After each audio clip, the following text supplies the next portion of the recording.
కొన ఊపిరిలో ఉన్న తన బిడ్డకి ఆయన ప్రాణాన్ని ఇచ్చాడు. ఆమె హృదయం తెప్పరిల్లబడింది. ఆమెకి ఏం చేయాలి అర్థం కాక, నిజంగా ప్రభా నన్ను ఎవరు పట్టించుకునే వాళ్ళు లేరు, కానీ నన్ను పట్టించుకున్నావు కాబట్టి నువ్వు చూచుచున్న దేవుడివి. చప్పడగొట్టడం సార్. హల్లెలూయా, హల్లెలూయా. చూస్తున్న దేవుడవు నీవే. నా ప్రియమైన దేవుడిని పెట్టారా, మనం ఆరాధిస్తున్న దేవుడు ఘనమైన దేవుడు చూస్తున్నాడు.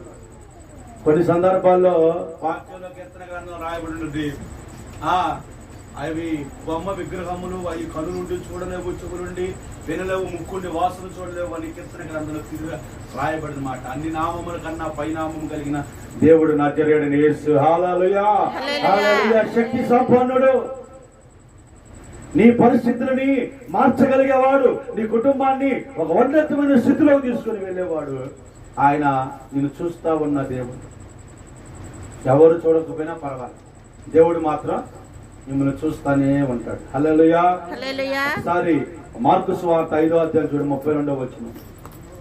మార్కు సువార్త 5వ అధ్యాయం 32వ వచనం చదువు ఒకసారి. ఆయన ఎదుట సాగిలపడి ఆ సంగతి అంతా ఆయనకి చెప్పింది. చాలండి. హల్లెలూయా. చూడండి, 12 సంవత్సరాల నుంచి రక్తస్రావం కలిగిన స్త్రీ అట యేసు ప్రభు వస్త్రపు చెంగు పట్టుకుంటే బాగుపడతానేమో అనుకున్నాను. హల్లెలూయా, హల్లెలూయా. ఆమె టాబ్లెట్ వేసుకుంటే బాగుపడుతుంది అనుకోలేదు కానీ, లేకపోతే మెడిసిన్ వేసుకుంటే బాగుపడుతుంది అనుకోలేదు కానీ, లేకపోతే ఆపరేషన్ చేయించుకుంటే బాగుపడుతుంది అనుకోలేదు కానీ, ఆయన వేసుకున్న అంగి, హల్లెలూయా, ఆయన వేసుకున్న అంగి, ఆయన పైన ఇట్లాగా ఒక వస్త్రాన్ని వేసుకుంటాడు. ఆ వస్త్రం నేలకి అంటుకొని ఉంది. ఆ వస్త్రాన్ని పట్టుకుని నేను బాగుపడతానేమో. హల్లెలూయా, హల్లెలూయా. ఆ వస్త్రాన్ని పట్టుకుంటే బాగుపడతానేమో అనుకొని ఆమె వెనక తట్టు నుండి యేసుక్రీస్తు వస్త్రాన్ని అలా పట్టుకుందంట. వెంటనే ఆమెలోకి ఒక ప్రభావం వచ్చేసిందంట. చప్పలు కొట్టడం సార్. హల్లెలూయా. కారుతున్న రక్తపు దార ఆగిపోయింది ఆ క్షణం.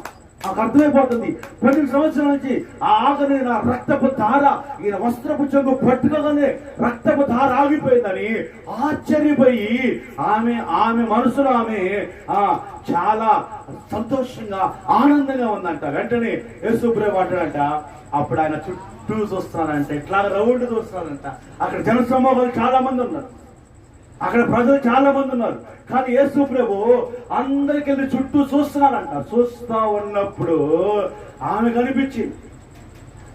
ఆమె కనిపించిన తర్వాత అంటే నన్ను ముట్టుకుంది ఎవరో, నన్ను తాకింది ఎవరో అని అడుగుతున్నాడు.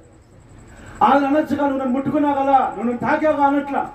నాలుగు నుండి ఒక ప్రభావం బయటికి వెళ్ళింది. ఆయన చుట్టూ చూశాడంట, ఆమెకెళ్ళి చూశాడంట. నా ప్రియమైన దేవుని బిడ్డరా, ఆమెకెళ్ళి ఆయన చూడటం వలన, ఆయనకెళ్ళి ఆయన చూడటం వలన ఈ రక్తస్రావణం కలిగిన స్త్రీ కంట ఆ 12 సంవత్సరాల నుండి వ్యాధి నిర్మూలమైపోయిందంట. చెప్పలేబడతారు కానీ. హల్లెలూయా, హల్లెలూయా. గమనించండి, మనం ఆరాధిస్తున్న దేవుడు కన్ను చూపు మన మీద పడితే చాలు, మనకున్న రోగాలన్నీ పోతాయి, మనకున్న